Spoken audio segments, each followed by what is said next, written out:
Bismillahirrohmanirrohim. Assalamualaikum warahmatullahi wabarakatuh. Yang terhormat Bapak Iqman Nurrahman MPD selaku dosen pengampu mata kuliah Sistem Politik Indonesia. Sebelumnya, izinkan saya untuk memperkenalkan diri. Nama saya Juliantina dari kelas PPKNA 2019. Video ini dibuat untuk memenuhi UAS mata kuliah Sistem Politik Indonesia. Baiklah, saya di sini akan memaparkan tentang isi buku Post-Truth bagian ketiga dengan subjudul The Roots of Cognitive Bias. Pembahasan yang pertama yaitu mengenai akar pemikiran psikologi sosial. Akar pemikiran dari politik pasca kebenaran sudah sejak lama dipahami oleh kita dalam kehidupan, bahkan sejak sejarah evolusi manusia, seperti pengetahuan yang bias. Ilmu psikologi telah melakukan berbagai penelitian dan eksperimen mengenai pikiran manusia yang mana rasionalitasnya manusia tidak serasional apa yang ada dalam pikirannya.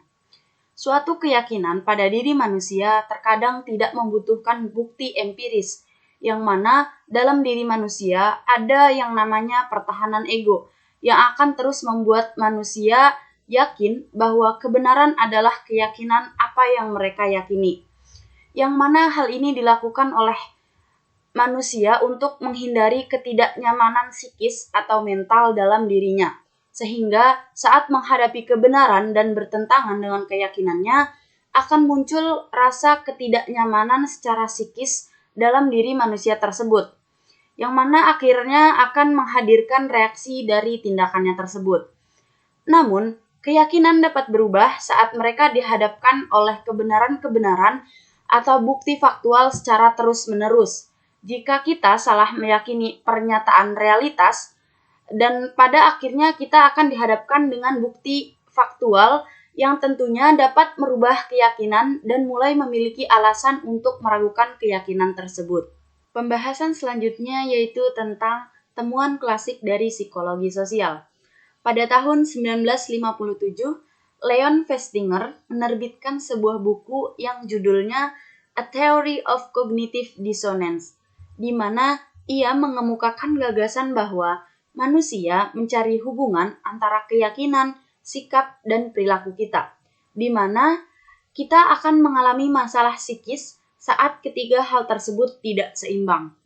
Sebagai contoh kasus yang dianalisis oleh Festinger dalam sebuah buku berjudul The Doomsday Cult, di mana ia menjelaskan tentang kegiatan sekelompok orang yang disebut The Seekers yang percaya bahwa pemimpin mereka, Dorothy Martin, dapat berkomunikasi dengan alien dan mendapat pesan dari alien luar angkasa yang datang untuk menyelamatkan mereka, yang mengatakan bahwa dunia akan berakhir pada 21 Desember 1954. Kemudian, sekelompok orang tersebut menjual harta benda mereka karena mendengar berita tersebut. Kemudian mereka menunggu di puncak gunung untuk mendapati bahwa alien tersebut tidak pernah muncul dan tentu saja dunia tidak berakhir. Pertentangan dari pemikirannya ini pasti sangat luar biasa. Bagaimana kemudian mereka menyelesaikan permasalahan tersebut? Langsung saja, Dorothy Martin kemudian menyampaikan pesan baru kepada mereka bahwa iman dan doa mereka begitu kuat, sehingga alien tersebut memutuskan untuk membatalkan rencana mereka. Dari kasus ini dapat dilihat bahwa keyakinan sangat mendominasi, meskipun kebenarannya belum diketahui. Namun banyak yang percaya dan yakin bahwa suatu yang merupakan kebenaran diyakini secara bersama merupakan keyakinan yang sesungguhnya. Ada aspek lain dari disonansi kognitif yang tidak boleh ditinggalkan, yaitu kecenderungan irasional seperti tersebut akan diperkuat ketika kita dikelilingi oleh orang lain yang juga meyakini hal yang sama dengan apa yang kita yakini. Mungkin jika hanya satu orang yang percaya akan hadirnya hari kiamat, mungkin dia akan melakukan bunuh diri atau bersembunyi. Tetapi ketika kepercayaan yang salah dibagikan atau disampaikan kepada orang lain dan menjadi kesalahan yang diirasionalkan karena banyak yang mempercayainya. Bahkan kesalahan yang paling luar biasa pun dan yang paling irasional pun dapat dirasionalkan dengan adanya keyakinan pada sesuatu yang salah dan dilakukan oleh orang banyak. Hasil dari eksperimen ini yaitu disonansi kognitif, konformitas sosial, dan bias konfirmasi. Hal ini sangat relevan tentunya dengan politik pasca kebenaran, di mana begitu banyak orang yang tampaknya cenderung membentuk keyakinan mereka di luar norma-norma akal dan standar bukti yang baik, hanya untuk mengakomodasi intuisi mereka sendiri dan juga mayoritas dari mereka. Pembahasan selanjutnya yaitu karya kontemporer pemikiran yang bias. Penalaran termotivasi adalah gagasan yang kita harapkan untuk menjadi kenyataan, yang kemudian dapat menambah persepsi baru kita tentang apa yang menjadi kebenaran sesungguhnya. Kita sering bernalar dalam konteks emosional, yang mana manusia akan meyakini sesuatu secara emosional dengan adanya maksud atau tujuan tertentu. Untuk mencoba mengubah suatu keyakinan yang keliru dalam politik dengan bukti yang faktual atau kebenaran yang banyak menjadi tantangan bagi kaum konservatis. Namun seperti yang dicatat oleh Nihan dan Reifler dalam penelitian mereka, bahwa rasanya tidak mungkin para ideolog yang paling gigih dari dua garis politik rasanya tidak pernah mau mengubah keyakinan mereka berdasarkan bukti faktual. Mengutip pernyataan sebelumnya, mereka mencatat bahwa jika para pendukung partai mendapat informasi yang mendiskreditkan hal yang sama secara berulang kali, maka mereka harus menerima informasi korektif. Kemudian pertanyaan, apakah penalaran yang termotivasi akan berjalan atau terus menyangkal kenyataan yang ada? Kesimpulannya, mereka menguatkan spekulasi Nihan dan Reifler, bahkan partisan yang terkuat pun atau pendukung partai yang terkuat pun pada akhirnya akan mencapai titik kritis dan mengubah keyakinan mereka setelah mereka terus-menerus dihadapkan pada bukti faktual atau kenyataan empiris. Penalaran termotivasi ini artinya bahwa manusia melakukan suatu penalaran atau keyakinan kepada sesuatu berdasarkan tujuan atau motivasi tertentu. Sedangkan bias konfirmasi di mana kita meyakini sesuatu dan kemudian kita menggali informasi mengenai kebenaran tersebut yang sehingga kita dapat yakin bahwa apa yang kita yakini adalah kebenaran yang sesungguhnya. Pembahasan selanjutnya yaitu implikasi bagi politik pasca kebenaran. Bias kognitif yang dulu mungkin masih sangat ironis, yang mana rasa ego manusia terhadap keyakinan yang dianggapnya benar merupakan segalanya, sehingga mereka melupakan pandangan-pandangan atau pendapat dari orang lain, dan juga melupakan bahwa setiap orang memiliki keyakinannya masing-masing.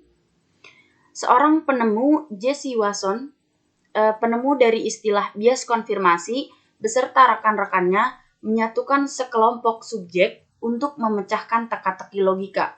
Beberapa subjek bisa melakukannya sendiri, namun ketika masalah tersebut kemudian diserahkan kepada kelompok untuk dipecahkan, hal yang menarik pun kemudian terjadi. Orang-orang dalam kelompok mulai mempertanyakan gagasan satu sama lain dan memikirkan hal-hal yang salah dari hipotesis mereka masing-masing, sampai pada tingkat yang mana tampaknya masalah tersebut tidak mampu mereka lakukan dengan idenya mereka masing-masing. Peneliti menemukan bahwa dalam sejumlah besar kasus, sebuah kelompok dapat memecahkan masalah bahkan ketika tidak ada anggotanya sendiri yang dapat melakukannya. Bagi Sunstein, ini adalah kunci bahwa kelompok lebih unggul daripada individu dan lebih interaktif. Kelompok deliberatif mengungguli yang pasif, di mana ketika kita membuka ide untuk memecahkan masalah secara berkelompok, ini memberikan kesempatan yang terbaik untuk menemukan jawaban yang benar. Dan ketika kita mencari kebenaran, pemikiran kritis, skeptisme, dan membiarkan pandangan atau ide kita disalahkan oleh pandangan orang lain, hal itu memberikan hasil yang lebih baik. Artinya, setiap orang memiliki ide yang diyakininya masing-masing, dan hal ini akan menghantarkan kita pada kebenaran yang sesungguhnya. Dewasa ini, kecanggihan teknologi sudah dapat kita rasakan, di mana kita bisa memilih secara selektif dengan siapa kita mau berkomunikasi. Apapun pandangan politik kita akan tetap hidup. Contohnya di sosial media, kita bisa membatalkan atau memblokir pertemanan kita dengan seseorang yang kita tidak menyukai komentar dari orang tersebut. Sehingga kita bisa dengan leluasa atau lebih memilih secara selektif dengan siapa kita ingin berteman. Dalam subbab ini, kita diberi pemahaman bahwa kita tidak boleh tunduk atas kesetaraan yang palsu atau kesetaraan yang tidak benar. Jika kita sudah memiliki dorongan untuk mempercayai hal-hal tertentu, tidak perlu banyak alasan untuk mempercayainya, terutama jika orang lain yang ada di sekitar kita juga sudah melakukannya. Kita semua memiliki bias kognitif bawaan untuk setuju dengan apa yang diyakini oleh orang lain di sekitar kita. Bahkan jika bukti nyata, bukti faktual sudah ada di depan mata kita tetap mengatakan yang sebaliknya. Namun jika kita peduli dengan kebenaran, kita harus melawan ketidakbenaran, melawan kekeliruan yang sudah dilakukan oleh banyak orang. Mengapa? Karena seperti yang sudah dijelaskan dalam subbab ini bahwa bias kognitif atau akar dari pengetahuan merupakan awal yang sempurna bagi politik pasca kebenaran. Mungkin cukup sekian dari saya, kurang dan lebihnya mohon maaf. Terima kasih, saya akhiri. Wassalamualaikum warahmatullahi wabarakatuh.